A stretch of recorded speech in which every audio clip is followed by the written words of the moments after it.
Hello students, welcome to online class of physics. Today we are going to deliver our second lecture on motion in a plane और उसके अंदर हम सीख रहे थे vector algebra को. ठीक है, I told you that this topic is highly important as it is the core of your 2-year physics program, right? तो आज हम सबसे पहले एक बहुत ही सिंपल बट बहुत ही इंपॉर्टेंट कॉन्सेप्ट की बात करेंगे, द कॉन्सेप्ट ऑफ जीरो. ठीक है, अब आप कहोगे कि सर यहाँ पे जीरो के कॉन्सेप्ट का क्या करना. देखो बेटा, बहुत सारे सवाल हैं आपके पास जिनका आंसर आपको तब तक नहीं मिलेगा अगर आपके मैथमेटिक्स में जीरो नहीं है. जैसे आपको पता है कि अगर आप 5 - 5 करो तो what will be your answer. ठीक है, आप 5 में कितना ऐड करो कि आपका आंसर 5 ही आ जाए. ठीक है, इन दोनों सवालों के जवाब जो हैं, ठीक है, या आप 5 को किसके साथ मल्टीप्लाई करो कि आपका आंसर जीरो, आपका आंसर यहाँ पे मतलब वैनिश हो जाए. तो अगर मैथमेटिक्स को आप जीरो के बिना इमेजिन करोगे तो आपके पास इन सवालों के जवाब नहीं आएंगे. इन द सेम वे अगर हम वेक्टर अलजेब्रा पढ़ रहे हैं और उसके अंदर हम जीरो वेक्टर को डिफाइन नहीं करेंगे या जीरो वेक्टर के बारे में नॉलेज गेन नहीं करेंगे तो हम जो है इस अलजेब्रा को कंप्लीटली नहीं सीख पाएंगे. What my point. तो जीरो वेक्टर क्या होता है? जीरो वेक्टर या इसको कई बार नल वेक्टर भी बोल देते हैं. क्या होता है नल वेक्टर या जीरो वेक्टर? एक ऐसा vector whose magnitude is zero, जिसका कोई मूल्य नहीं होता, जिसकी कोई वैल्यू नहीं होती, and direction is arbitrary. Arbitrary का मतलब होता है मनचाही. ठीक है, लास्ट टाइम हमने पढ़ा था कि किसी वेक्टर को कैसे रिप्रेजेंट करते हैं डायग्रामेटिकली, एक एरो हेड के थ्रू. जो लेंथ ऑफ द एरो है, लेंथ ऑफ दिस लाइन है, ये रिप्रेजेंट करती है किसको? मैग्नीट्यूड को. और जो एरो हेड है ये किसको रिप्रेजेंट करता है? डायरेक्शन को. अब मैं आपको एक ऐसा वेक्टर ड्रॉ करने के लिए कहूं जिसकी लेंथ या मैग्नीट्यूड क्या हो? जीरो. तो क्या बनेगा वो बोर्ड पे? वो तो एक डॉट बनेगा. अब इस डॉट की डायरेक्शन क्या है?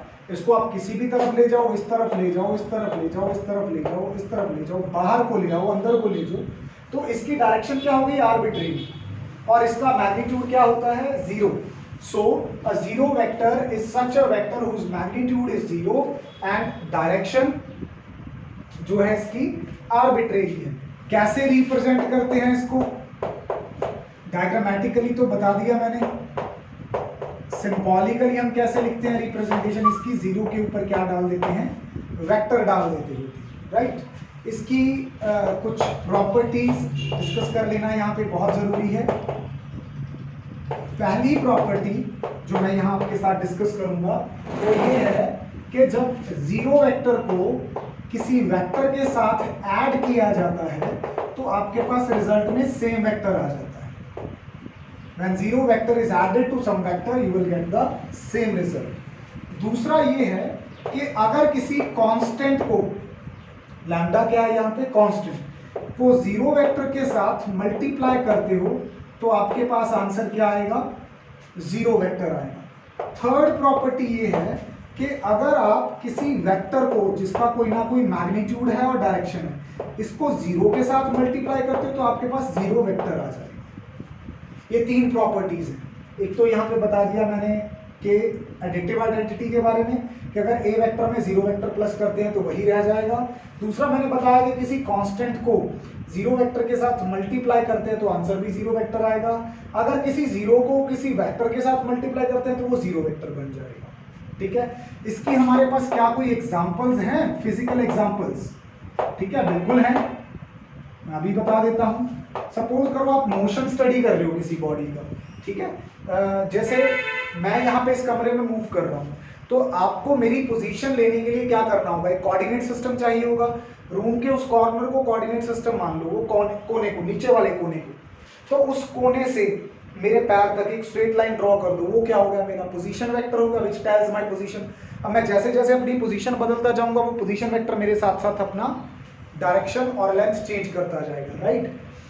तो अगर बाय चांस मैं ओरिजिन पे ही जाके खड़ा हो जाऊं, उस वेक्टर की लेंथ क्या हो जाएगी, 0, और डायरेक्शन क्या होगी पता नहीं, किधर जाना चाहूंगा मैं अलोंग एक्स एक्सिस जाना चाहूंगा, मैं अलोंग वाई एक्सिस जाना चाहूंगा, मैं अलोंग जेड एक्सिस उड़ना चाहूंगा, ठीक है, या मैं नेगेटिव में जाना चाहूंगा, वो तो मेरे को पता है, ठीक है, या आर्बिट्रेरी है वो तो जो पोजीशन वेक्टर है, पोजीशन वेक्टर है किसी बॉडी का जो कहां पे लाई कर रही है, लाइंग ऑन ओरिजिन, ओरिजिन पे लाई कर रही है कोऑर्डिनेट सिस्टम के, जिसके विद रिस्पेक्ट टू उसकी मेजरमेंट्स लेनी है, तो उसका आंसर क्या होगा, 0 वेक्टर। अच्छा, फिर सपोज करो कि यूनिफॉर्म मोशन है, यूनिफॉर्म मोशन के केस में वेलोसिटी क्या रहती है, कांस्टेंट। तो इस केस में आप क्या कहोगे कि जो एक्सेलरेशन वेक्टर है, जो एक्सेलरेशन वेक्टर है वो क्या है, वो दरअसल 0 वेक्टर है, क्योंकि यूनिफॉर्म मोशन के केस में तो एक्सेलरेशन होती ही नहीं है, राइट। तो ये इसकी कुछ फिजिकल एग्जांपल्स हैं, राइट। जरूरत मैंने आपकी इसको बता दी है पहले ही। So this is all about 0 vector. ये कई बार एग्जाम्स में 1 और 2 मार्क्स में पूछ लिया जाता है, या 0 की कल्पना जो है ये बहुत इंपॉर्टेंट है अगर हमें कुछ सवालों के जवाब देने। तो एक तरह से आप ऐसा लगा के चलो कि आप पूरा मैथमेटिक्स सीख लो। अच्छा, मैथमेटिक्स में सबसे पहले आपने क्या सीखा था, एडिशन करनी। 4 बेसिक ऑपरेशन होते हैं अलजेब्रा में। जो स्केलर अलजेब्रा होता है हमारा, स्केलर अलजेब्रा में 4 बेसिक ऑपरेशन होते हैं। एक तो एडिशन, दूसरी सब्ट्रैक्शन, तीसरी मल्टीप्लिकेशन, ठीक है, तीसरी क्या होती है मल्टीप्लिकेशन, और चौथी क्या होती है डिवीजन, ठीक है। जो हमारा वेक्टर अलजेब्रा होता है, वेक्टर अलजेब्रा के अंदर एडिशन होती है, सब्ट्रैक्शन भी होती है, लेकिन ये इंटर रिलेटेड है, ठीक है। ये क्या है, इंटर रिलेटेड है। तो एक ही बार कर लेंगे इसको, कोई दिक्कत वाली बात नहीं है। मल्टीप्लिकेशन यहाँ पे 2 तरीके की होती है। एक तो क्रॉस मल्टीप्लिकेशन होती है, जिसको इस सिंबल के साथ लिखते हैं। मल्टीप्लाई वेक्टर अलजेब्रा में भी होती है, लेकिन 2 टाइप की होती है, दोनों अलग अलग हैं, टोटली अलग है एक दूसरे से। एक तो होती है क्रॉस मल्टीप्लाई, जिसको ऐसे क्रॉस से लिखते हैं। एक होती है डॉट मल्टीप्लाई, जिसको ऐसे डॉट से लिखते हैं, ठीक है। और डिवीजन नहीं होती vectors. 2 vectors can not be divided, इस बात का ध्यान रखना। आंसर आप ढूंढना अपने आप, ठीक है। चलो, तो आज मैं सबसे पहले आपको एडिशन ऑफ वेक्टर सिखाऊंगा, ठीक है। हम हेडिंग बना लेते हैं, कंपोजिशन ऑफ वेक्टर्स। कंपोज करने का मतलब होता है उनको जोड़ना, उनका एक नेट इफेक्ट देखना, रिजल्टेंट निकालना। तो कंपोजिशन क्या होती है, it is the process of adding 2 और मोर वेक्टर्स, 2 या 2 से ज्यादा वेक्टर्स को जोड़ने की प्रोसेस को कंपोजिशन बोलते हैं, ठीक है। इस प्रोसेस को करने के लिए हमारे पास 3 लॉ हैं, बिना लॉ के नहीं होगी। सबसे पहला लॉ ऑफ आ जाता है हमारे पास ट्राइएंगल एडिशन। इसको थोड़ा सही करके लिखते हैं, ट्रायंगुलर लॉ ऑफ एडिशन, ठीक है। दूसरा आ जाएगा यहां पे parallelogram law of addition.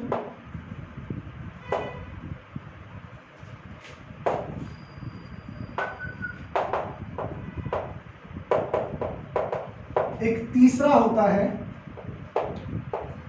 Polygon law of addition.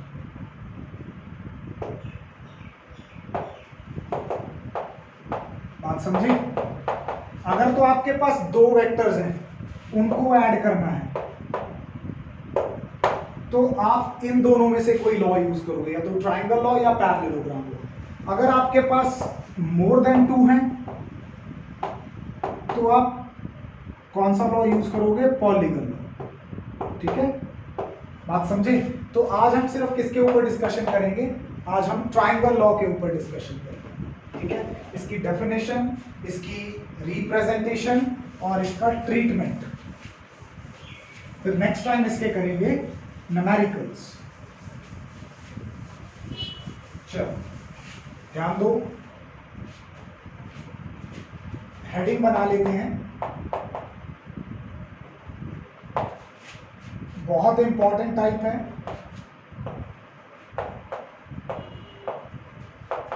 किनके लिए यूज होता है? वेक्टर्स के लिए। सबसे पहले इसकी स्टेटमेंट, कई बार एग्जाम में 1 और 2 मार्क में स्टेटमेंट पूछी जाती है। क्या स्टेटमेंट है? If 2 vectors can be represented by 2 sides of a triangle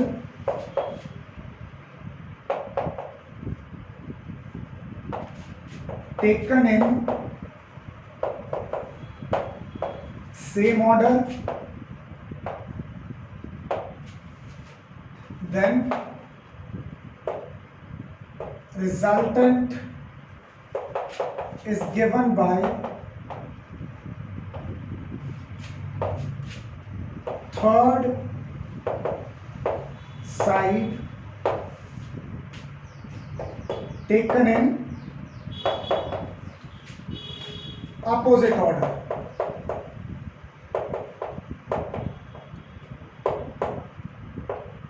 अच्छा, फिर ये जो साइड्स लेनी है, इनका साइज क्या लेना है और इनकी डायरेक्शन क्या लेनी है, वही जो वेक्टर की है। तो मैं यहाँ पे कहना चाहता था कि अगर दो साइड्स को, अगर दो वेक्टर्स को किसी ट्राइंगल की दो साइड्स कंप्लीटली रिप्रेजेंट कर सकती हैं, किस ऑर्डर में लिया गया उनको? सेम ऑर्डर में। सेम ऑर्डर का मतलब होता है कि पहले वेक्टर का हेड दूसरे वेक्टर की टेल को टच कर रहा है, तो उस ट्राइंगल की जो तीसरी साइड बचेगी वो रिजल्टेंट ऑफ दीज 2 वेक्टर्स को क्या करेगी? रिप्रेजेंट करेगी। अभी मान लो कि मेरे पास एक वेक्टर ये था, ए वेक्टर, एक वेक्टर ऐसे था, दोनों ऐसे आड़े टेढ़े किधर भी पड़े थे। ठीक है, एक ए वेक्टर था, एक बी वेक्टर था। अब मैं क्या करता हूं, इन दोनों वेक्टर्स को उठा के ट्राइंगल की किसी साइड पे फिट करता हूं। ये ट्राइंगल की एक साइड हो गई। कुछ नहीं करना, जितनी इसकी एक्चुअल लेंथ है उतना ही उठा के आगे रख देना है। ऐसा करने से कोई फर्क नहीं पड़ता। मतलब अगर ये वेक्टर उधर को पॉइंट कर रहा है और ये इसका क्या है? मैग्नीट्यूड, तो इसको मैं चाहे यहाँ पे रखूं, चाहे इसके पैरेलल यहाँ पे रखूं, चाहे इसके पैरेलल यहाँ पे रखूं, चाहे इसके पैरेलल यहाँ पे रखूं। A vector can be displaced parallelly to itself. अपने पैरेलल एक वेक्टर को शिफ्ट किया जा सकता है, उससे कुछ नहीं होता। ठीक है, तो दो साइड्स पे इसको रिप्रेजेंट कर दिया। ट्राइंगल की बॉटम साइड पे ये कर दिया, इसको पैरेलली यहाँ से शिफ्ट करके यहाँ पे रख दिया, तो ये बन गई इसकी दूसरी साइड। ठीक है, ये हो गई इन सेम ऑर्डर। ये देखो ऑर्डर चेक करो, जहां पे मैंने सर्कल किया है, पहले वेक्टर का हेड दूसरे वेक्टर की टेल को टच कर रहा है, तो इसको बोलते हैं सेम ऑर्डर। तो मैंने ट्राइंगल की दो साइड्स यूज करके, ट्राइंगल की दो साइड्स यूज करके दो वेक्टर को रिप्रेजेंट कर दिया। अभी ये जो तीसरी साइड होगी, इसको कैसे लेना है? इसको अपोजिट ऑर्डर में लेना है। अपोजिट ऑर्डर का मतलब समझते हो? अपोजिट ऑर्डर का, अपोजिट ऑर्डर का मतलब है कि टेल से टेल जुड़ी हो और हेड से हेड जुड़ा हो। तो देखो ये जो थर्ड वेक्टर हो गया, जिसको मैं रिजल्टेंट वेक्टर यानी कि आर वेक्टर कह रहा हूं, तो ये किस में है? अपोजिट ऑर्डर में है। किसके साथ? ए के साथ भी और बी के साथ। देखो इसको नाम देता हूं एक्स, इस पॉइंट को वाई और इस पॉइंट को जेड। तो अगर आपको x से z पहुंचना था तो आप x से y गए, y से z गए, लेकिन आप r वेक्टर के थ्रू सीधा भी पहुंच सकते थे x से z तक। तो आप कह सकते हो कि जो आपका रिजल्टेंट वेक्टर है वो यहाँ पे a वेक्टर और b वेक्टर का क्या है? सम है। a और b वेक्टर सेम ऑर्डर में लेने हैं, रिजल्टेंट वेक्टर अपोजिट ऑर्डर में लेने हैं। इस बात का ध्यान रखना। अब इसका करते हैं एनालिटिकल ट्रीटमेंट जल्दी से, ठीक है। एनालिटिकल ट्रीटमेंट बहुत आसान है, घबराना मत। वहां से आएंगे हमारे पास फॉर्मूला, ठीक है। तो मैं यहाँ पे क्या करता हूँ, वही दो वेक्टर्स ले लेता हूँ जो भी मेरे पास ड्रॉ किए हुए थे, ठीक है। दिस इज ए वेक्टर जो मेरे पास यहाँ पे है, this is B vector, right. इनका रिजल्टेंट कौन दे रहा है, ये थर्ड वेक्टर जिसका नाम है आर वेक्टर। तो इन पॉइंट्स के नाम रख लेते हैं, एक्स पॉइंट, वाई पॉइंट और जेड पॉइंट। अब एक चीज बाय कंस्ट्रक्शन करो, इस वेक्टर से एक परपेंडिकुलर नीचे की तरफ गिरा दो, किस पे, इस बेस लाइन पे, ठीक है। तो ये आपका होना चाहिए 90। अच्छा, फिर इसके बाद क्या करो कि सपोज करो जो ए वेक्टर और बी वेक्टर के बीच में एंगल है वो थीटा है, और ए वेक्टर और आर वेक्टर के बीच में एंगल कितना है, अल्फा। अब आपका पहला सवाल यहां से होगा कि सर ये रहा ए वेक्टर, ये रहा बी वेक्टर, आपने ये जो एंगल है ये एक्सटीरियर एंगल क्यों लिया, इंटीरियर एंगल क्यों नहीं लिया, व्हाई नॉट दिस एंगल। देखो बेटा, एंगल आप जब भी लेते हो, एंगल आप लेके चलते हो एंटी क्लॉकवाइज, और मैंने यहां पे एक्चुअली ए वेक्टर को इसके पैरेलली शिफ्ट करके, जब भी आपने एंगल लेने होते हैं ना, तो आप दोनों के या तो इनिशियल, जहां से इनिशिएशन हो रही है उनकी, वहां पे लेते हो। आप वो एंगल कभी नहीं लेते कि एक लाइन तो वहां से स्टार्ट हो रही है और दूसरी वहां पे फिनिश हो रही है, ठीक है। तो वेक्टर्स के केस में जब आपको एंगल लेना है वो तभी लेना है, दो वेक्टर्स के बीच एंगल लेने का मतलब होता है कि या तो उनकी हेड्स के बीच में एंगल या उनकी टेल्स में। तो यहाँ पे टेल्स के बीच में लेना था, तो मैंने इस ए वेक्टर को यहाँ से उठा के यहाँ शिफ्ट किया, तो इसकी टेल यहाँ पे आ गई, तभी ए और बी में ये वाला वेक्टर एंगल लिया गया है, ठीक है। तो यहाँ पे इस पॉइंट को नाम दे देते हैं, let's give it the name W, ठीक है। हाँ जी, जरा राइट एंगल ट्राइंगल में चलो, कौन सी, XWZ। इस ट्राइंगल में जो XZ का स्क्वायर होगा, हाइपोटेन्यूज का स्क्वायर, ठीक है, वो XW स्क्वायर प्लस WZ के स्क्वायर के बराबर होगा बाय पाइथागोरस, ठीक है।